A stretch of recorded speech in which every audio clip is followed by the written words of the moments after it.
এই ভিডিওতে কথা বলবো আইপিসি সেকশন 506 এর ব্যাপারে। ধারা 506।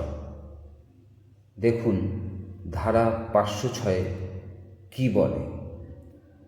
ক্রিমিনাল ইন্টিমিডেশন এর জন্য ধারা 506 লাগানো হয়।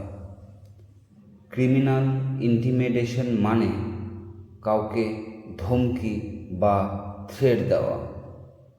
যেমন কারো সাথে আমাদের ঝগড়া হয়, লড়াই হয়ে যায়, তখন আমরা অপর ব্যক্তিকে ধমকি দিয়ে দিই, আমি তোকে দেখে নেব, মেরে হাড় ভেঙে দেব, অথবা যে কোনোভাবে ধমকি দেওয়া, তাকে বলা হয় ক্রিমিনাল ইন্টিমিডেশন। এর জন্য ধারা 506 লাগু হয়। এখন দেখে নিই এর সাজা কী আছে এবং মেইন পয়েন্টগুলো জেনে নিই। এখানে ধমকি বা থ্রেট দেওয়ার জন্য 2 বছরের সাজার উল্লেখ আছে, অথবা ফাইন হতে পারে বা দুটোই হতে পারে। এটি কোর্টের উপর নির্ভর করে। যদি নর্মাল ধমকি হয় তাহলে এই 2 বছরের পর্যন্ত সাজা হতে পারে।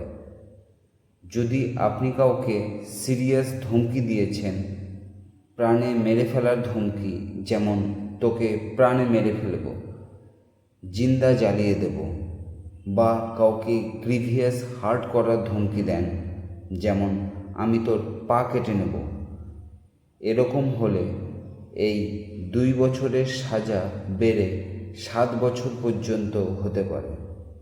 যদি আপনি কাউকে প্রাণে মেরে ফেলার বা গুরুতর আঘাত করার ধমকি দেন, তখন এই সাজা 7 বছর পর্যন্ত হতে পারে। এটি বেলেবল অফেন্স। বেলেবল মানে এর জামিন বা বেল থানাতেই হয়ে যায়, কোর্টে যাওয়ার প্রয়োজন নেই।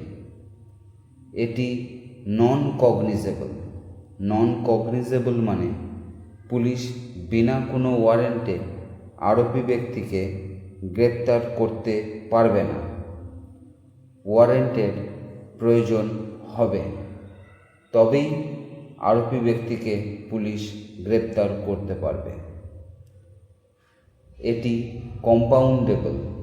কম্পাউন্ডেবল মানে এই কেসে মীমাংসা হয়। যাকে আপনি ধমকি দিয়েছেন তাকে দিয়ে যদি রাজিনামা করা যায় তাহলে কেসটি শেষ হয়ে যাবে।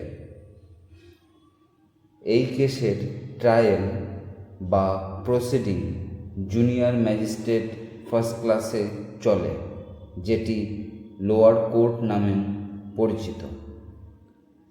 এই ছিল ধারা 506 ব্যাপারে। আশা করছি বুঝতে পেরেছেন। ভিডিও কেমন লাগলো কমেন্টে জানাবেন। যাওয়ার আগে চ্যানেলটি অবশ্যই সাবস্ক্রাইব করুন। এই চ্যানেলে ল সংক্রান্ত ভিডিও খুব সহজ ভাষাতে তুলে ধরা হয়, যেটি আপনি খুব সহজেই বুঝতে পারবেন। ধন্যবাদ ভিডিওটি দেখার জন্য।